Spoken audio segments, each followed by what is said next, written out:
Uou! Eu recebi um livro aqui da Action Editora, que deve ser, aliás, já tem marcado aqui vários pontos bem interessantes, que é um pouco a história da aviação no Brasil. Aqui já tem um aviãozinho da a história da Varig, que é intimamente, né, ligada à história do voo no Brasil. Aqui, o título é Assim se voava antigamente. E tem algumas fotos assim maravilhosas. Realmente, esse negócio de pioneirismo porque eu não parei para mostrar, né? Vocês não perdoam nada. Olha aí. Hein? Conhecido por muitos passageiros como Pepe Vaca.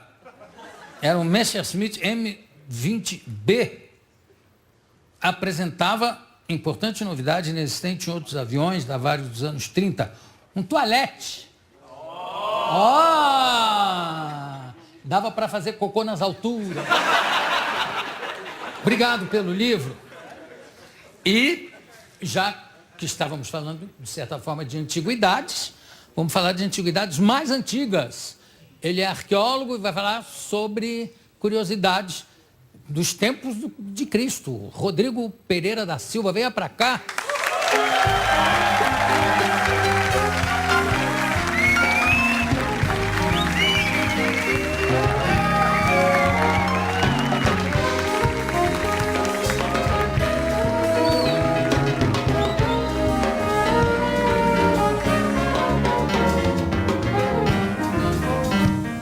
Eu estou vendo que você trouxe uma...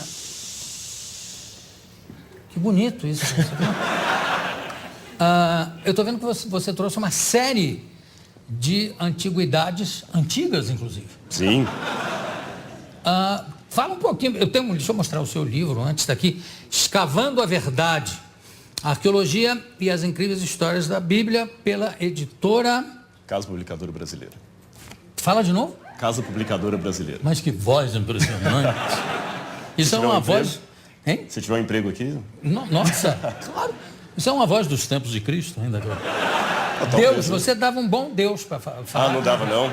Não, só a voz. Ninguém ia resistir se eu usasse meus poderes para o mal, então é melhor... Tcharam! Quando é que surgiu o seu interesse aqui pela arqueologia? Coincidentemente, até você anunciou que um dos grupos que estão aí é o pessoal da FAI. Eu estava fazendo doutorado em teologia lá. Então, quando a gente foi para Israel a primeira vez, eu comecei a me empolgar pela coisa e depois eu fiz uma especialização na Universidade Hebraica. Fiz o curso ali, depois que eu terminei o doutorado, eu fiz um pós-doutorado em arqueologia bíblica pela Andrews e gostei da área. Fiz as escavações em Israel, na Jordânia, no Sudão. E agora, recentemente, encantado aí, eu fui para a USP e estou terminando meu segundo doutorado em arqueologia clássica lá. É uma área fascinante, viu? Eu vou explicar esse xixi, pra você não ficar assustado. Não, eu não estou assustado. Aqui nada mais me assusta. Caneca falar comigo, eu respondo. Esse xixi é o seguinte, tem alguns alunos aqui do NASP, lá de onde eu dou aula, e tem essa malícia que eles falam que gostaram. Então faça um pro Jô. É isso aí, viu? Então fica assustado.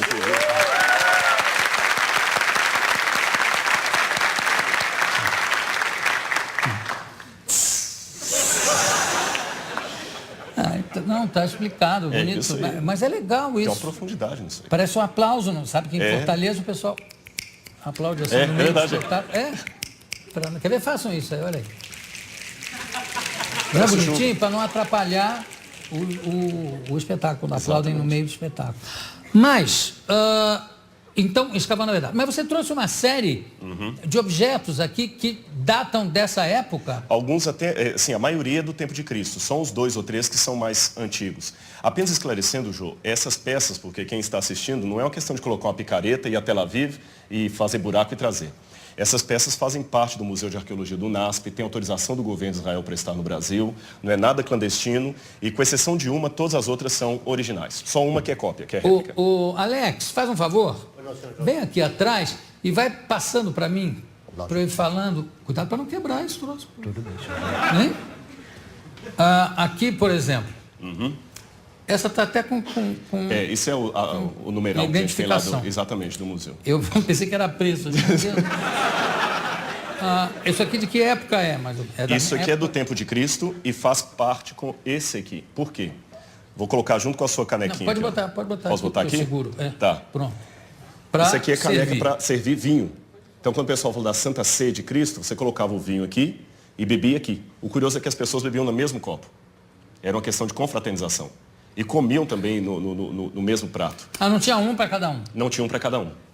Aliás, eu passei uma situação no Sudão, quando eu estava com os beduínos ali.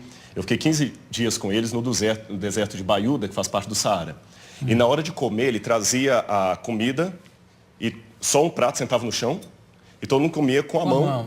Com a mão. E é ofensivo se você recusar comer com o outro. Porque no deserto a comida é rara. Então oferecer água, comida para alguém, dizer que você gosta muito daquela pessoa. Puxa, eu acho graça a isso que tem muitas civilizações, muitas tribos, etc., onde é ofensivo qualquer coisa que você fala que não quer, né? Exatamente. É porque como isso... Come aqui esse vômito. Não, obrigado. Então você não... É verdade.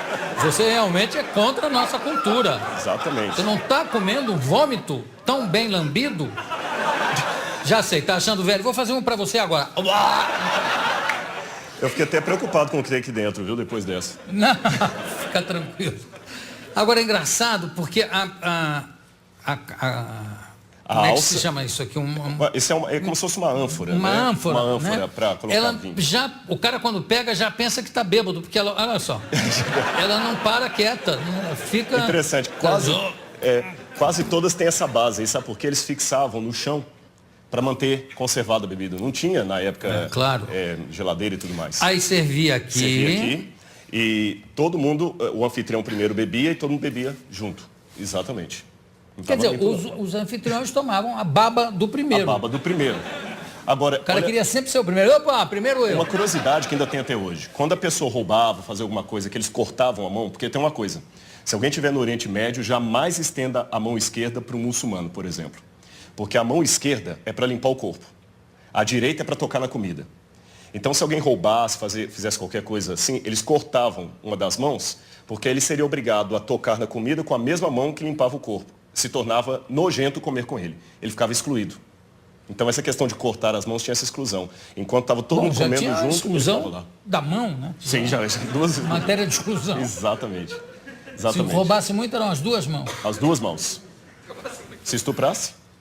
Bom, nem se fala.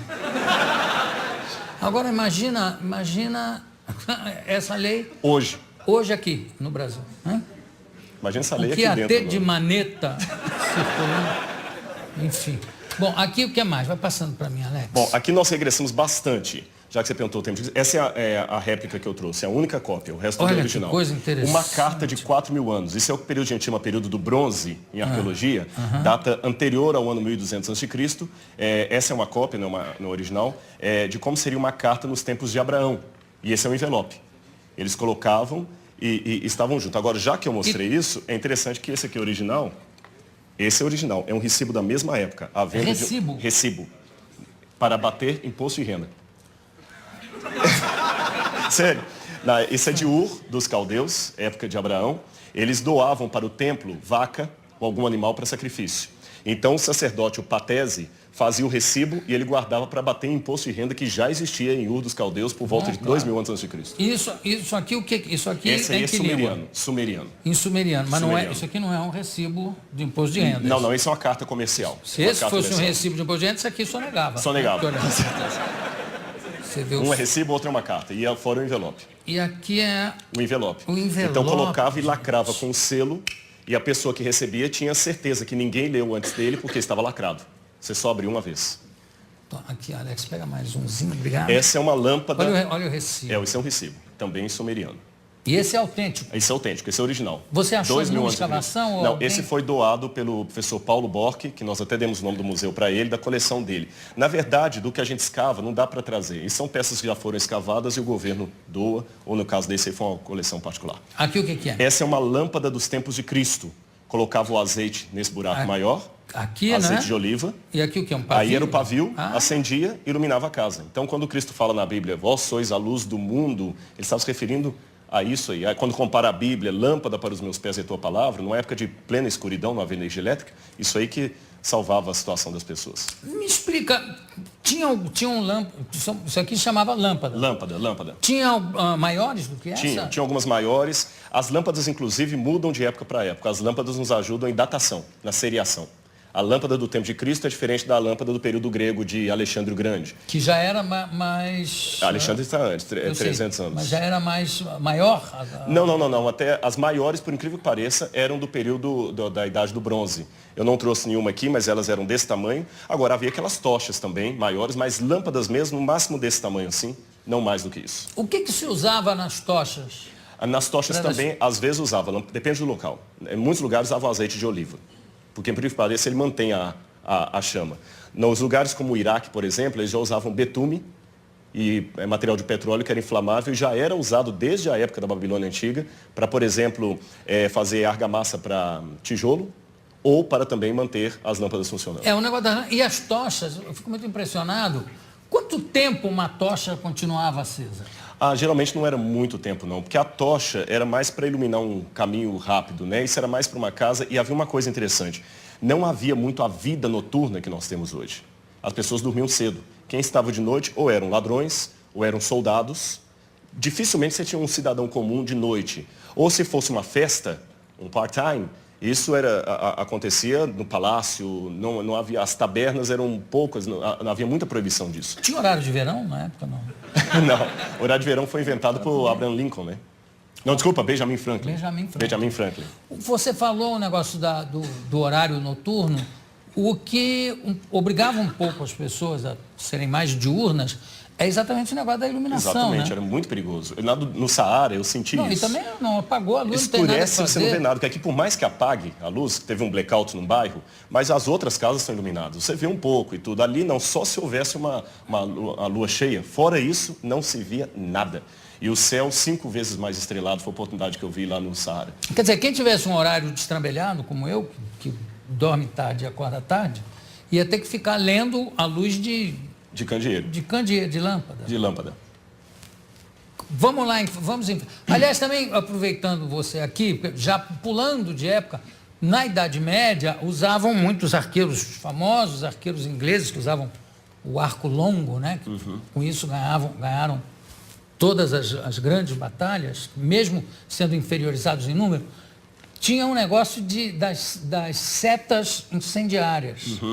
O que passava ali na ponta da seta? Eu sei que enrolavam com pano, mas passavam o que também? Betume? Geralmente betume, eu ia falar isso. Geralmente era o betume. Eles traziam betume, só que na região do Oriente Médio não havia muito as setas incendiárias. Não, eu sei não. É mais na Europa, especialmente no período das cruzadas. Exatamente. Especialmente no período das cruzadas. Aí sim, aí eu tenho que voltar para o Oriente Médio, porque as cruzadas faziam isso, né? Passavam betume, aquele óleo ali, e às vezes também óleo fervente que eles jogavam. Tanto é que as cidades, as portas nunca eram assim, elas sempre faziam um L, para dificultar a entrada, por exemplo, de um ariete, alguma coisa assim. Agora, uma coisa que eu soube histórica é que o famoso Ricardo Coração de Leão, né, que foi rei da Inglaterra, líder de uma das cruzadas, líder dos cavaleiros ingleses, era gay, tinha caso com o rei da França, com o Filipe. Foram para as cruzadas para ficar namorando lá em paz, porque... Mas eu posso ele era terrível. Mas eu posso falar um comentário que um amigo meu que mora em Londres falou? Não. Ele falou que quando ele chegou em Londres, ser gay era uma coisa não aceita. Depois passou a ser compreendido, respeitado. Ele falou, vou embora antes que se torne obrigatório.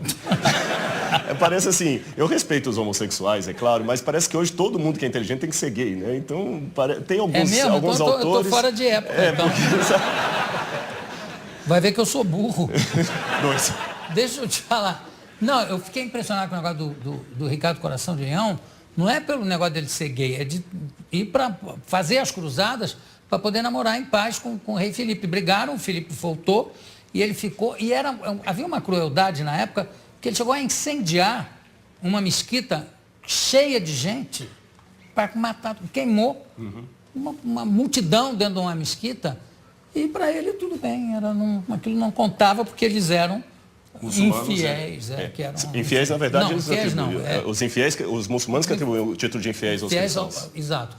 Mas, enfim, eles não consideravam Nem que eles tinham, o Papa permitia, né? Sim, nossa, se você visitar, você com certeza visitou os museus da Inquisição da Idade Média, são coisas terríveis. O que é isso aqui? Esse aqui é um espelho. Nossa! Olha como está nítido. Na verdade, Espelho meu. Essa parte esverdeada é porque o bronze, com o tempo, ele adquire essa cor esverdeada pelo característica da velhice, né? Só que o espelho, na época, ele era um bronze polido. E curioso que a Bíblia, quando Paulo fala assim, em Coríntios 13, aquela passagem bonita, o amor é a maior das virtudes, ainda que eu tivesse o dom de falar o idioma dos anjos, de todos os homens, se não tiver amor, nada servirá. E no final ele fala, hoje contemplamos a Deus por um espelho, obscuramente, mas então o conheceremos como eu sou conhecido. Quando a gente lê a Bíblia, não, se eu contemplo a Deus por um espelho, o espelho é nítido. Na época não, era um latão, um bronze, então você via um rosto, mas não muito claro. Então, por isso que ele compara. Hoje, a visão que nós temos de Deus é uma visão distorcida. Essa era a ideia do espelho. Então, quando a gente pega no passado aquela questão da ninfa, que se apaixonou lá pelo... Fugiu o Narciso, que ele se contemplava na água para ter o seu reflexo melhor, porque o espelho não era o suficiente, é por causa dessa realidade. Embora, no primeiro século a.C., você já tenha a primeira invenção do vidro, mas espelho mesmo é do período bizantino em diante, até por volta do século 7, 8, ainda é latão ainda que usava. Sempre latão? Sempre latão. Alex, vai passando. Esses aí têm um significado... Famosos cravos. Pregos romanos. Inclusive alguns usados em crucifixão. Mas está lavado e tudo. Né? Sim. Aliás, uma coisa curiosa dos judeus, é difícil nós acharmos pregos de crucifixão. Só houve um crucificado até hoje que a ossada dele foi encontrada.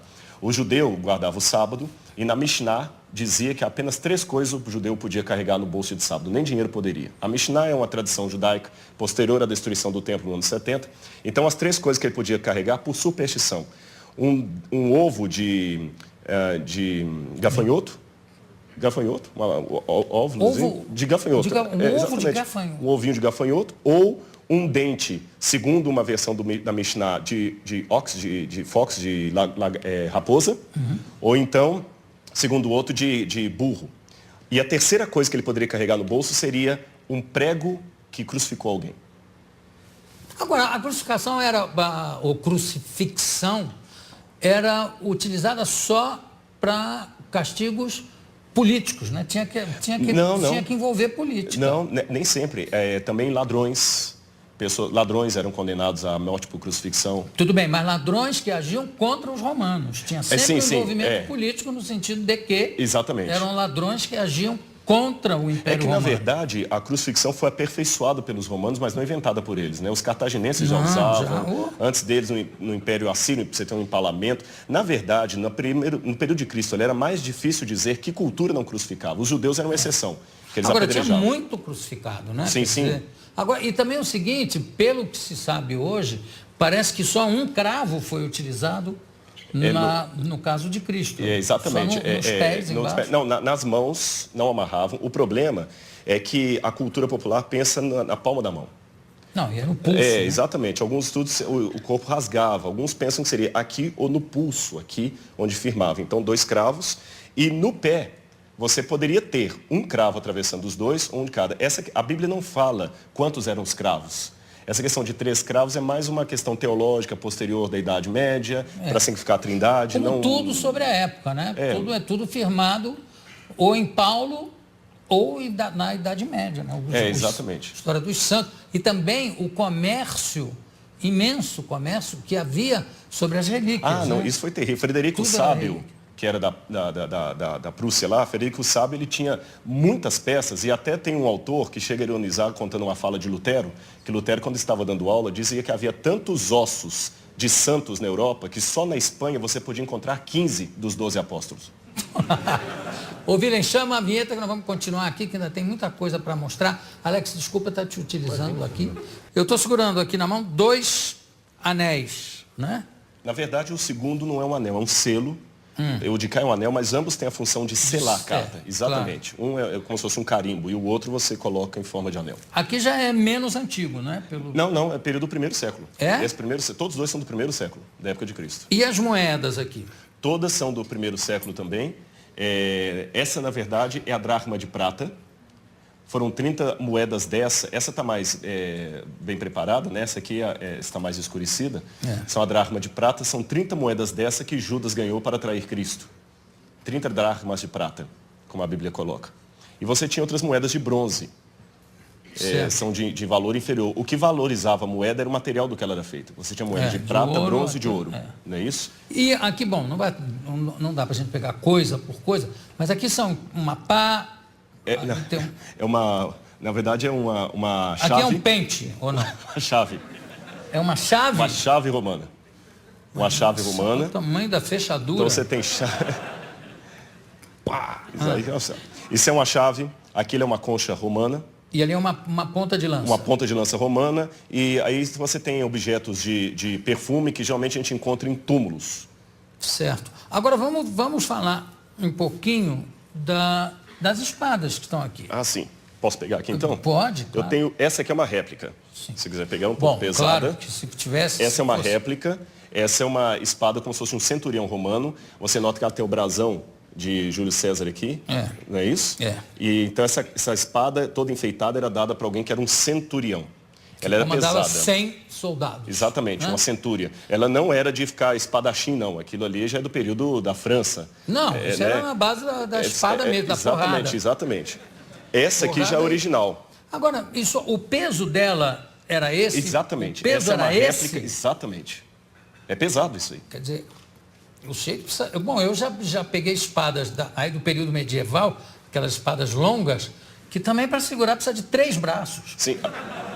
E o cara ainda cheio de armadura. Tem armadura, tem o peitoral, tem o capacete que pesa. Realmente, e essa aqui é original? Essa é original, só que essa é bizantina. Essa data mais ou menos ali do 4º século depois de Cristo. Mas ela é mais romana leve também. Que essa. É mais leve, porque essa é de um soldado raso. Porque era por peso? Era por peso, exatamente. Então era imperador então, lá, se é por peso... Para o sujeito chegar a esse nível aqui, tinha muitos pesos a passar, viu? Isso aqui era de um soldado raso. De um soldado raso. Um soldado que estava em início de combate ainda, estava... Quando é que há uma mudança significativa e que faz com que haja uma mudança de domínio também, de império, de uma arma, que antes as espadas eram de bronze. Você tinha o período do bronze, exatamente. E depois... depois tem o período do ferro. No período do ferro, já acabam com a civilização do bronze, né? Com espada. Ainda havia grupos, por exemplo, você encontra no período do ferro, Israel, por exemplo, quando a Bíblia fala das lutas de Israel, Israel não tinha as armas de ferro. Quem dominava a cultura do ferro eram os filisteus, que ficavam onde hoje é a faixa de Gaza. E ganhavam, claramente, que o aço, você dá uma batida, o metal de um é mais forte que o metal da outra. Quebra outra. Tanto é que tem uma coisa curiosa na Bíblia que conta que quando Davi foi combater com Golias, o rei Saul deu a armadura dele para Davi, porque eles não tinham armadura, o exército de Israel. Então havia, a história não é estanque. Há pessoas ainda com uma cultura mais antiga, mais primitiva, convivendo com outra simultânea de cultura mais moderna. Agora, na hora da batalha, ganhava... Às vezes a esperteza, a estratégia, o local também ajudava muito. Nem sempre a batalha foi dos mais fortes, a vitória foi dos mais fortes. Nós temos Tirando Davi e Golias, qual é o outro caso? Nós temos muitos casos, por exemplo... sem valer milagre. Sem valer milagre? Não, claro. Valendo milagre. Nós temos, por exemplo, Salah-ad-Din, o exército de Salah-ad-Din em Jerusalém, quando os cruzados ganharam uma época, porque eles perderam algumas vezes, mas ganharam algumas batalhas, eles eram tremendamente pequenos. Você tem os valdenses, que estavam fugindo da Inquisição da Idade Média. Os valdenses tinham apenas um bocado de galhos e pás e venceram a batalha. Você tem muitos casos na história. Aí na base da estratégia. Mas o Saladinho um pouco deixando também, né? Sim. Teve aquela questão da irmã dele. Agora, vou dar um exemplo moderno. Quem pegou Bin Laden? É verdade, mas aí também... E nem precisa de milagre. Não, aí basta suicídio. Também, mas a história é irônica, a história nos surpreende. A história não é um manual bem escrito, não. A história, nem sempre as coisas saem conforme planejado. Não, claro, graças a Deus. Aqui, aliás, não tem nada a ver, mas esse negócio que nem sempre sai como planejado, eu espero que a guerra que está havendo no Rio de Janeiro saia como planejado. Eu também. Sabe? Porque, por enquanto, eu não vi muita prisão, não vi muita apreensão de cocaína, nem de crack, nem muita maconha. Muita Você sabe que... maconha. Agora, o resto eu estou esperando. Eu cheguei ontem dos Estados Unidos e o que a mídia internacional está colocando é que o Brasil está em guerra. Mas é. E eu cheguei assustado aqui. Mas vai dar tudo certo, se Deus quiser. Semana que vem eu estou no Rio de Janeiro. É verdade, eu vou dar uma palestra lá em Botafogo. Conto com você, conto com você. Eu vou levar a espada. Isso, claro. Vamos falar Parece que só foi encontrada uma ossada de um crucificado. De um crucificado? Uhum. E como é que ele estava o quê? Sem buraco, sem furo nas mãos? Não, foi... Que amarravam os braços também, né? A questão do amarrar hoje está sendo questionado, porque não temos nenhum relato antigo que menciona isso. Foram as reconstituições renascentistas que falavam disso, mas nós não temos nenhum relato romano que amarrava os crucificados. Tudo bem, mas esse que encontraram? Esse que encontraram foi o seguinte: depois da Guerra de 6 Dias em Israel, em 1968, a Guerra de 6 Dias, 1967, eles estavam fazendo uma terraplanagem num bairro no subúrbio de Jerusalém chamado Givat HaMevitar. E os tratores bateram em ossários, ou caixões de pedra. Sim. E nos ossários, geralmente, você tem os ossos da pessoa e o nome escrito lá de fora, em alguns deles. E estava o nome Yohanan ben Hagakol. Ah, sim. Aliás, essa descoberta já... Não, a descoberta já tem algum tempo. Tem. Foi na década de 60, né? 68. Então, quando eles pegaram, eles abriram o ossário e perceberam que havia algumas coisas curiosas. O fêmur estava quebrado e no calcanhar havia um cravo romano fixado ali. Foi o único que encontraram. Então, a partir daquela ossada ali, eles fizeram um levantamento legístico de como seria a posição de um crucificado na cruz. E é bem diferente do que a gente imagina claro. Das reconstruções medievais. E o sofrimento de Cristo ficou de uma maneira muito mais dantesca, a visão arqueológica e eu até diria legística, porque foram médicos de medicina forense que fizeram reconstituição da causa morte. E o negócio de cravo na mão não tem? Não, porque o osso dele estava muito fragmentado. Mas, então não tinha os ossos da mão, não estavam todos inteiros. Pelas profecias, certamente não é uma ossada de Jesus. Não, com certeza não. Porque, inclusive, se eu não me engano, tem uma das profecias que diz: nenhum dos seus ossos será quebrado. E não conhecerá a corrupção. E nós temos evidências. Eu sei que muitos historiadores hoje negam a ressurreição de Jesus, pensam que é uma teologia, mas eu digo, com base histórica, a ressurreição de Jesus aconteceu e nós temos muitos elementos históricos para afirmar isso, a despeito do questionamento de muitos historiadores. Mas sobre a ressurreição? Sobre a ressurreição. Mas qual é o dado histórico que pode haver sobre a ressurreição? Claro que é uma questão de fé. Para mim é uma questão de fé. A própria forma como os relatos evangélicos estão não demanda uma propaganda. Porque o que é uma propaganda? Uma propaganda, às vezes, você mascara, enfeita uma coisa para vender um produto.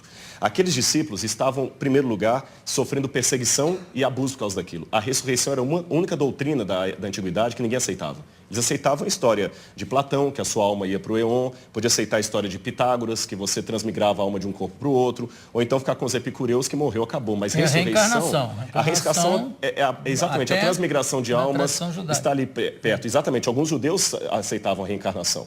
Agora, ressurreição era uma coisa que ninguém comprava essa ideia. E outro, na época, pelo machismo... Mas isso, mas isso não é uma prova histórica. Sim, mas a forma como os evangelhos foram descritos é interessante. Eles quebram todas as regras de propaganda. Quer um exemplo? Porque para eu saber se é histórico ou não, lembremos, história não dá para levar ao laboratório e repetir o processo. A forma como tratamos a história é diferente. Você olha um documento, e o que você considera uma prova histórica? Como ele foi redigido? Ele foi redigido de uma maneira histórica, com E, ou uma maneira de propaganda, ou uma maneira real. E os evangelhos, por exemplo, eles mostram que a primeira testemunha de Jesus ressuscitado foi Maria Madalena, que era mulher. O testemunho de uma mulher não era válido. Se eles quisessem vender uma teoria, eles colocariam que os homens viram Jesus, e não as mulheres, porque o testemunho de uma mulher não era válido. Segundo, o fato de Jesus ressuscitar no terceiro dia. Para o judeu, até o terceiro dia, você podia ter um coma e voltar. Interessante que Jesus ressuscita depois do terceiro dia, ele estava realmente morto. Outro detalhe... Mas ele não ressuscita com o mesmo corpo que ele morre, né? Mas é um corpo glorificado. Glorificado, mas ele tinha algo tangível. Tanto é que quando ele aparece para Tomé, o famoso São Tomé, o incrédulo, ele fala: Tomé, veja que sou eu, que um espírito não tem carne e osso, toca nas minhas feridas. E depois ele pergunta: o que vocês têm para comer? Eles tinham peixe e favo de mel, e ele come com eles. Então é um corpo glorificado, é uma questão de fé, é claro, mas tem uma Evidente, continuidade com um corpo humano. Não, tudo Agora, bem, mais que mas isso seria especulação. tudo isso, desculpa, eu sou uma pessoa de fé, né? Entendi, Estou claro, aqui claro, fazendo claro. um pouco o advogado dele, que é o seguinte, tudo isso foi muito mexido, remexido na Idade Média, no primeiro imperador católico, Constantino. né? Constantino, inclusive as datas de carnaval, diz tudo para conjuminar, para juntar com as datas de feriados Exatamente, pagãos. E também ele foi um pouco copydesk dos evangelhos, que tem uma opção de outros evangelhos que ele é que resolveu que não valiam. Na verdade, quando a gente trabalha isso, a gente trabalha com a crítica textual.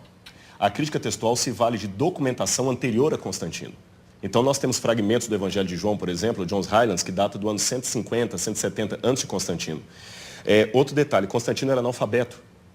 E os evangelhos apócrifos que começaram a surgir, os famosos aí, com todas aquelas histórias, eles não foram aceitos no cânon. E até contrário à decisão de Constantino, que Constantino queria que eles entrassem.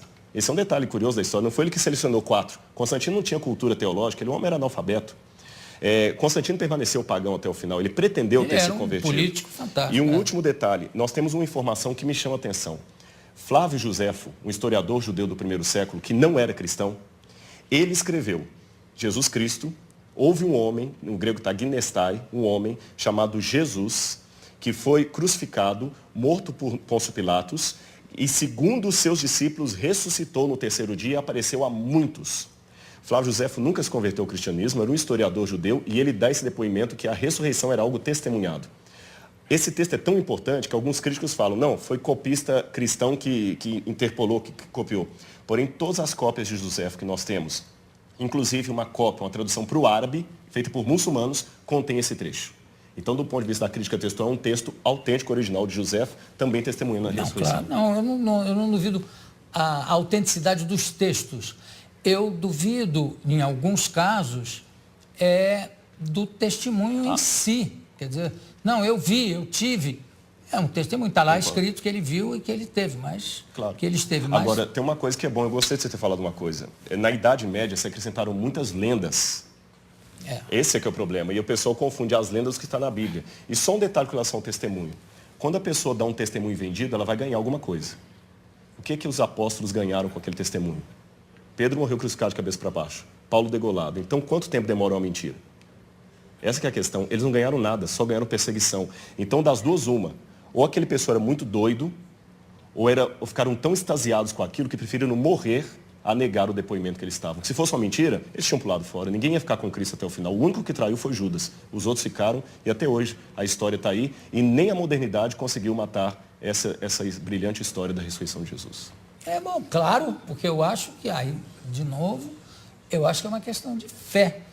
Né? Se você acredita, acredita. Se você não acredita, não adianta. Eu acho que não se pode provar a fé, graças a Deus, não se pode provar a fé cientificamente, não tem como. Concordo, né? Exato. Agora, e tem as lendas, tipo aquela que diz que Jesus, depois que ressuscitou, reuniu os discípulos, subiu numa pedra e disse, foi subindo enquanto dizia, adeus mundo, de 1000 passarás, 2000 não chegará. a 2000 não chegarás. E subiu. Eu queria saber como é que fica isso rimando em hebraico ou em aramaico. Yidervotchepaiorô, Kinhasorovalo. E sumiu. Algumas palavrinhas em aramaico ficou o pezinho saíram, né? dele marcado. Exatamente. Marcado na rocha. Você sabe que lá em Jerusalém tem isso por causa dos muçulmanos, que os muçulmanos falam que Maomé, quando foi assunto ao céu, deixou as marcas da mula dele lá no domo da rocha. Agora, Mas as pedras eram muito moles. Muito moles. Agora, é importante, Jô, a gente ter bem claro isso. Concordo, é uma questão de fé, mas a fé é racional. Porque senão eu posso... Essa frase é a maior antifrase que eu já ouvi aqui na minha vida, Rodrigo. A fé é racional. Ela é racional, porque senão ela não é fé, é fideísmo. Você é um craque, realmente. Parabéns. Obrigado. Você vai ter que voltar aqui para a gente conversar mais. Obrigado. Porque eu adorei. Claro que eu não sou Judas, não vou pegar 30, mas umzinho eu vou. Eu conversei aqui com o Rodrigo Pereira da Silva. também adorei. posso- Temos muito o que falar. Eu posso dar só o telefone se alguém quiser visitar o museu ou conhecer, pegar o livro? Isso que falta de fé, concentra que todo mundo vai saber. Aí é fideísmo. Qual é o telefone? Pode Olha, dar. se alguém tiver interesse no livro, no conhecer lá, é 0300 789 1111. 0300 789 1111. Tem o livro, tem outros materiais também de arqueologia que você pode ter lá. Yara, põe o telefone embaixo, por favor. É. Assim. E claro que fica para mim o único mandamento realmente que fica, o mais importante de todos é amai-vos uns aos outros, como eu vos amei. Porque se fosse isso, não tinha guerra, não tinha... Concordo. Né? Exatamente. Mas, enfim. Muito obrigado. Daqui a pouco a gente volta.